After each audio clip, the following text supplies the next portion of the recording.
அகிலம் நியூஸ் நேயர்களுக்கு வணக்கம். இன்றைய நாளுக்கான மதிய நேர பிரதான செய்திகள். முதலில் தலைப்புச் செய்திகள். இன்னும் 2 ஆண்டுகளில் எல்லாம் தலைகீழாகும், அரசுக்கு கடும் எதிர்ப்பு. வத்தளையில் ஆணொருவரின் சடலம் மீட்பு. அம்பாறையில் பாரிய தீ விபத்து, தேங்காய் நார் தொழிற்சாலை தீக்கிரை. அரசு ஊழியர்களுக்கு விடுக்கப்பட்டுள்ள முக்கிய அறிவிப்பு. நீர்கொழும்பு சிறை கலவரம், மேலும் 2 சிறை அதிகாரிகள் பலி.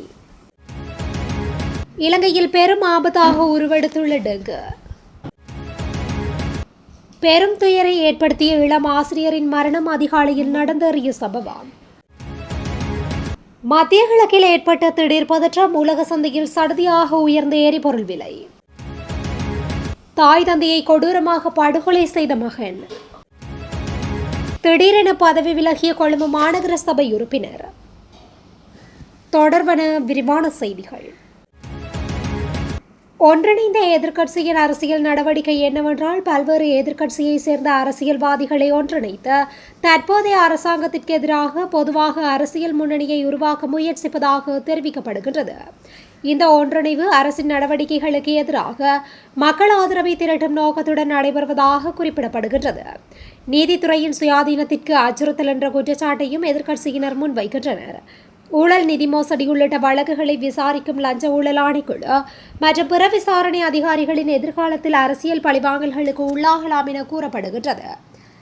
இதேபோல் இன்னும் 2 வருடத்தில் வருகின்ற எங்களுடைய ஆட்சியிலேயே இவை அனைத்தும் விசாரிக்கப்பட்டு உங்களை நாங்கள் சிறையில் அடைப்போம், அந்த காலம் விரைவிலே நடக்கும் எனவும் அரசாங்கத்தை பார்த்து நாடாளுமன்ற உறுப்பினர் சாமர சம்பத் சவால் விடுத்துள்ளார். வத்தளை ஹூனப்பட்டிய தொடருந்து நிலையத்திற்கு அருகிலுள்ள புதற்காடு ஒன்றிலிருந்து அடையாளம் காணப்படாத ஆணொருவரின் சடலம் மீட்கப்பட்டுள்ளது. குறித்த சடலமானது நேற்று மாலை கிரிபத்கொட போலீசாரால் மீட்கப்பட்டுள்ளது. அந்த பகுதியில் சடலம் ஒன்று கிடப்பதாக கிடைத்த தகவலை தொடர்ந்து சம்பவ இடத்திற்கு விரைந்த போலீசார் விசாரணைகளை மேற்கொண்டனர்.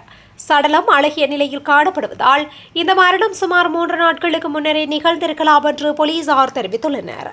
உயிரிழந்த நபர் தொடருந்தில் பயணிக்கும் போது தவறி விழுந்திருக்கலாம் அல்லது விபத்திற்கு உள்ளாகியிருக்கலாம் என்று போலீசார் ஆரம்பகட்ட விசாரணைகளின் அடிப்படையில் சந்தேகம் வெளியிட்டுள்ளனர். சம்பவ இடத்திற்கு வருகை தந்த தடயவியல் சோதனை அதிகாரிகள் விசாரணைகளை மேற்கொண்டுள்ளனர். அம்பாறை மாநகர சபை எல்லைக்குட்பட்ட நவகம்புரை தொழிற்பேட்டையில் அமைந்துள்ள தேங்காய் நார் தொழிற்சாலை ஒன்றில் நேற்று மாலை பாரிய தீ அனர்த்தம் பதிவாகியுள்ளது. நவகம்புர தொழிற்பேட்டையில் இயங்கி வரும் தேங்காய் நார் தொழிற்சாலையிலேயே இந்த விபத்து சம்பவித்துள்ளது. தொழிற்சாலையின் கதவொன்று வெல்டிங் செய்யும் பணியில் ஊழியர்கள் ஈடுபட்டிருந்த போது அதிலிருந்து தரித்து விழுந்த தீப்பொறி அங்கிருந்த தேங்காய் நார் மீது பட்டதால் இந்த தீ விபத்து ஏற்பட்டுள்ளதாக ஆரம்பகட்ட விசாரணைகளில் தெரிய வந்துள்ளது. தேங்காய் நார்கள் மற்றும் உமிகள் மிக வேகமாக தீப்பற்றக்கூடியவை என்பதால் தீப்பொறி விழுந்த சில நிமிடங்களிலேயே தீ தொழிற்சாலை முழுவதும் மிக வேகமாக பரவியுள்ளது. இதனால் அங்கிருந்த பெருமளவிலான தேங்காய் நார்களும் உமிகளும் முற்றாக இருந்து சாம்பலாகியுள்ளன. விபத்து குறித்த தகவல் அறிந்ததும் இலங்கை விமானப்படை முகாமின் தீயணைப்பு பிரிவினரும் அம்பாறை மாநகர சபையின் தீயணைப்பு படையினரும் உடனடியாக சம்பவ இடத்திற்கு விரைந்தனர். இரு தரப்பினரும் இணைந்து தீயை கட்டுப்பாட்டிற்குள் கொண்டு வருவதற்கான கூட்டு நடவடிக்கையில் ஈடுபட்டனர். நேற்று மாலை வரை தீயை முழுமையாக கட்டுப்பாட்டுக்குள் கொண்டு வரும் பணிகள் தீவிரமாக முன்னெடுக்கப்பட்டன. விபத்து தொடர்பான மேலதிக விசாரணைகளை அம்பாறை தலைமையக போலீசார் மேற்கொண்டு வருகின்றனர். அரசு ஊழியர்களின் அக்ரஹார காப்புறுதி தரவுத்தளத்தை புதுப்பிப்பது குறித்து தேசிய காப்புறுதி நம்பிக்கை நிதியத்தின் தலைவர் விஷாகா வனசிங்க முக்கிய அறிவிப்பொன்றை வெளியிட்டுள்ளார். அதன்படி அக்ரஹாரா காப்புறுதி தரவுத்தளத்தை புதுப்பிப்பதற்காக வழங்கப்பட்ட கால அவகாசம் ஜூலை 30 நிறைவடையவுள்ள நிலையில் அனைத்து அரசு ஊழியர்களும் தங்களது விவரங்களை விரைவாக புதுப்பிக்குமாறு அவர் கேட்டுக்கொண்டுள்ளார்.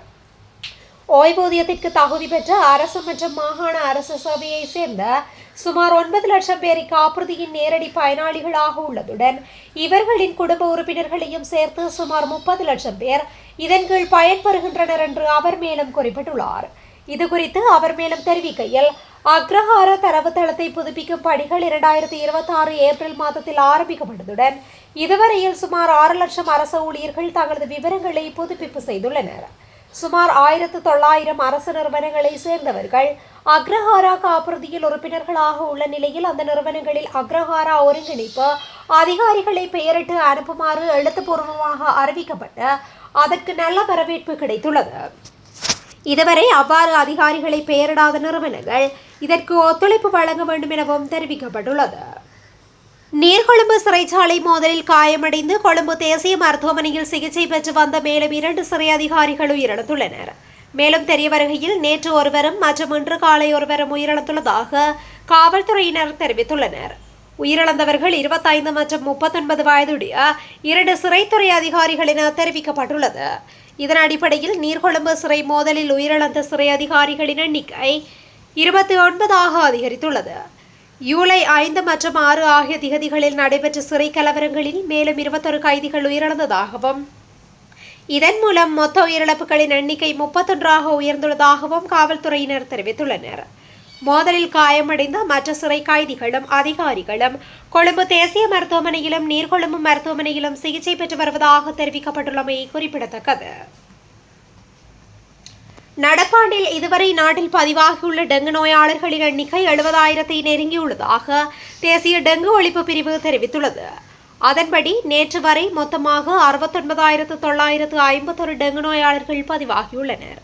கடந்த 12ஆம் திகதி வரை இந்த எண்ணிக்கை 68,672 ஆக இருந்துள்ளது.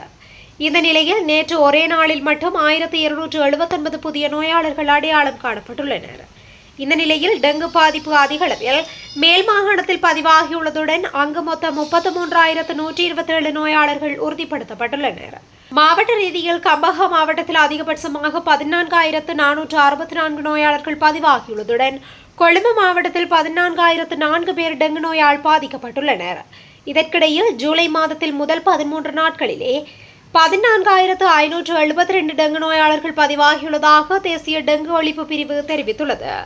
மேலும் இந்த ஆண்டில் அதிகளவான டெங்கு நோயாளர்கள் ஜூன் மாதத்திலேயே பதிவாகியுள்ளதுடன் அதன்படி 21,538 பேர் டெங்கு நோயால் பாதிக்கப்பட்டிருந்தமை குறிப்பிடத்தக்கது. இப்பலோகம கலாவ வீதியில் இடம்பெற்ற மோட்டார் சைக்கிள் விபத்தொன்றில் பாடசாலை ஆசிரியர் ஒருவர் உயிரிழந்துள்ளார்.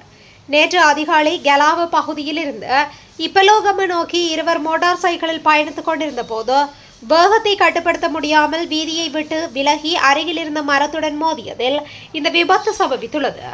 விபத்தில் மோட்டார் சைக்கிளை செலுத்தியவர் உயிரிழந்துள்ளதுடன் மற்ற நபர் படுகாயமடைந்து தம்புள்ளை வைத்தியசாலையில் அனுமதிக்கப்பட்டுள்ளார். இவ்வாறு உயிரிழந்தவர் 29 வயதுடைய பாடசாலை ஆசிரியர் என தெரிவிக்கப்பட்டுள்ளது. சம்பவம் தொடர்பாக இப்பலோகம போலீசார் மேலதிக விசாரணைகளை முன்னெடுத்து வருகின்றனர். மத்திய கிழக்கில் மீண்டும் ஏற்பட்டுள்ள மோதல் நிலை காரணமாக உலக சந்தையில் எரிபொருளின் விலை கடுமையாக உயர்வை சந்தித்துள்ளது. இதன்படி சர்வதேச சந்தையில் கச்சா எண்ணெயின் விலை இன்றைய தினம் மீண்டும் 9% மேல் அதிகரித்துள்ளதாக தகவல்கள் வெளியாகியுள்ளது. பிரெண்ட் கச்சா எண்ணெய் ஒரு பேரலின் விலை $7.29 அதிகரித்து $83.30 அமெரிக்க டாலர்களாக பதிவாகியுள்ளது. அத்துடன் WTI கச்சா எண்ணெய் ஒரு பேரலின் விலை $6.73 அதிகரித்து $78.30 அமெரிக்க டாலர்களாக உயர்ந்துள்ளது.